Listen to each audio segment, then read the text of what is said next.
good man of business, Jacob? Faltered Scrooge, who now began to apply this to himself. Business, Cried the ghost, wringing its hands again.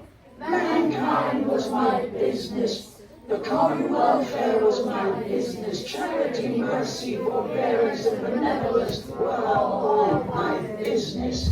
The dealings of my trade were but a drop of water in the comprehensive ocean of my business. But you were always a good man of business, Jacob, faltered Scrooge, who now began to apply this to himself. Business, Cried the ghost, wringing its hands again. mankind was my business. The common welfare was my business. Charity, mercy, forbearance, and benevolence were all my business. The dealings of my trade were but a drop of water in the comprehensive ocean of my business. Okay, so my earlier class wanted to do this a few more times. They were not feeling as comfortable with this one, so you guys want to do it, what, 3 more times? 3 more? Oh, you're less confident in the chain one? This one has, you know, they're really the same number of words. This one just seems longer because it has all those long words. So let's do business again. But you were always a good man of business, Jacob, faltered Scrooge, who now began to apply this to himself. Business, Cried the ghost, wringing its hands again. mankind was my business. The common welfare was my business. Charity, mercy, forbearance, and benevolence were all my business. The dealings of my trade were but a drop of water in the comprehensive ocean of my business. It held up its chain at arm's length. You were always a good man of business, Jacob, faltered Scrooge, who now began to apply this to himself. Business, Cried the ghost, wringing its hands again. mankind was my business.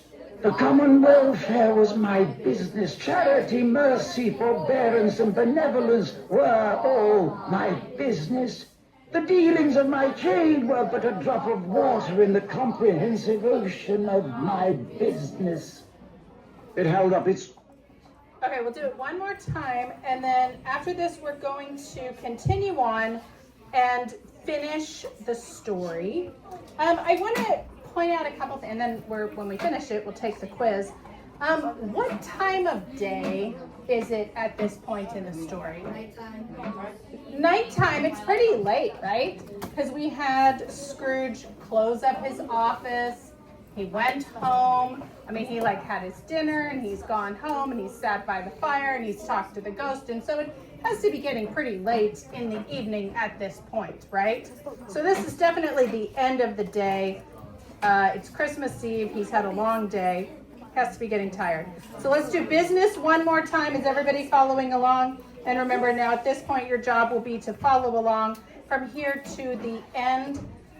There are a few questions on the quiz that are from the end of these last few pages, even though we're done with highlighting and putting the quotes in the theme document, and I already put that grade in the grade book.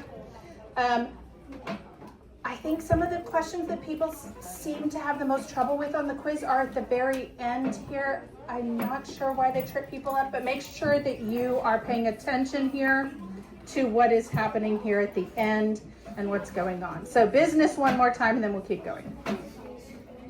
You were always a good man of business, Jacob, faltered Scrooge, who now began to apply this to himself. Business, Cried the ghost, wringing its hands again. mankind was my business.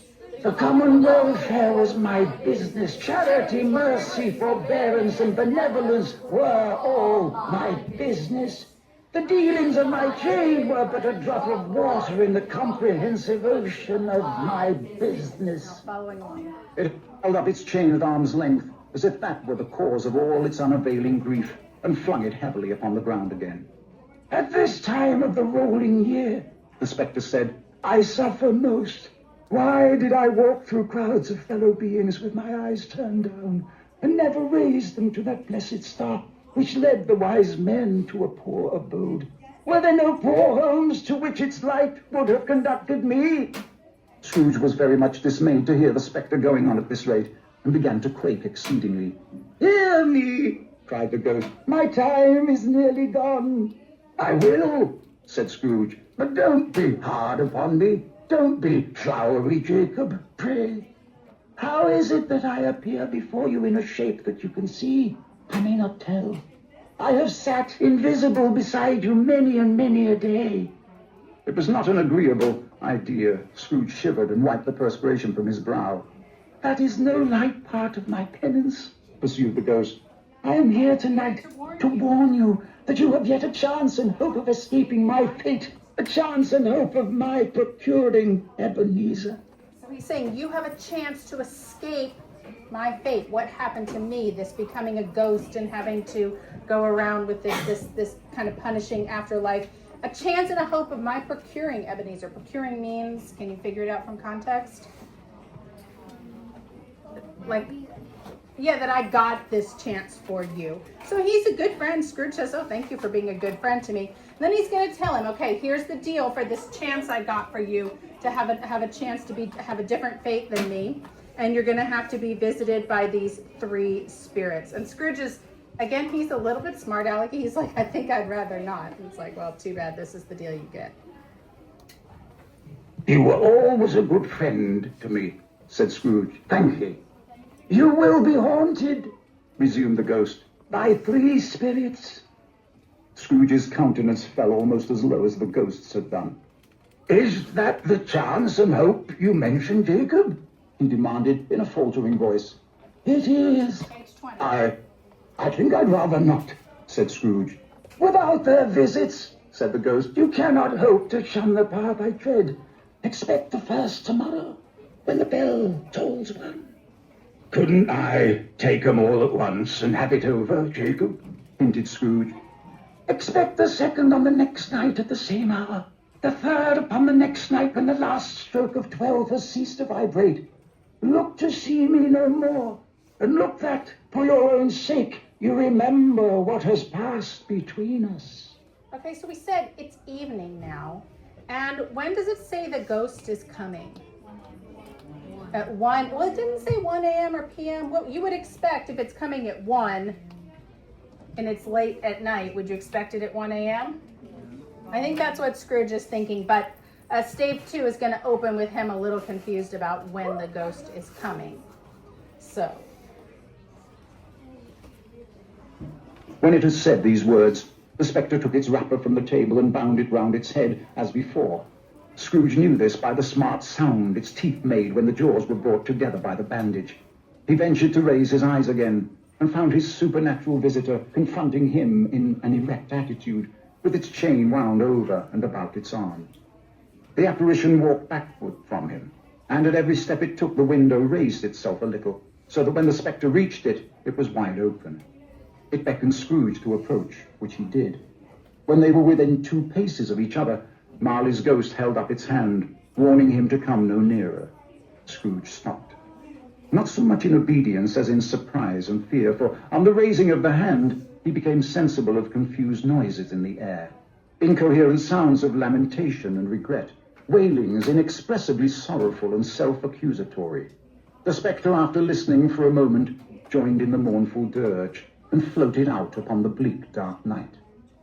Scrooge followed to the window. Desperate in his curiosity, he looked out. The air filled with phantoms, wandering hither and thither in restless haste, and moaning as they went. Every one of them wore chains like Marley's ghost. Some few, they might be guilty governments, were linked together. None were free. Many had been personally known to Scrooge in their lives. He had been quite familiar with one old ghost in a white waistcoat with a monstrous iron safe attached to its ankle, who cried piteously at being unable to assist a wretched woman with an infant whom it saw below upon a doorstep. The misery with them all was, clearly, that they sought to interfere for good in human matters and had lost the power forever. Whether these creatures faded into mist or mist enshrouded them, he could not tell. But they and their spirit voices faded together, and the night became as it had been when he walked home. Scrooge closed the window and examined the door by which the ghost had entered. It was double locked, as he had locked it with his own hands, and the bolts were undisturbed. He tried to say humbug, but stopped at the first syllable. And being from the emotion he had undergone, or the fatigues of the day, or his glimpse of the invisible world, or the dull conversation of the ghost, or the lateness of the hour, much in need of repose, went straight to bed without undressing, and fell asleep upon the instant. Okay, it says he's much in need of repose. Do you know what that means, or can you make a guess based on context? Yeah, he's in need of sleep, rest. So how does Stave 1 end with Scrooge feeling? He's tired, he's exhausted, maybe uneasy a little. So overall, how's he feeling right now? Not great, not horrible. He's pretty tired, he's exhausted. Have you ever been so tired you've fallen asleep without even putting your pajamas on, like you just fall into bed? That's pretty tired, right? So that's how Scrooge is.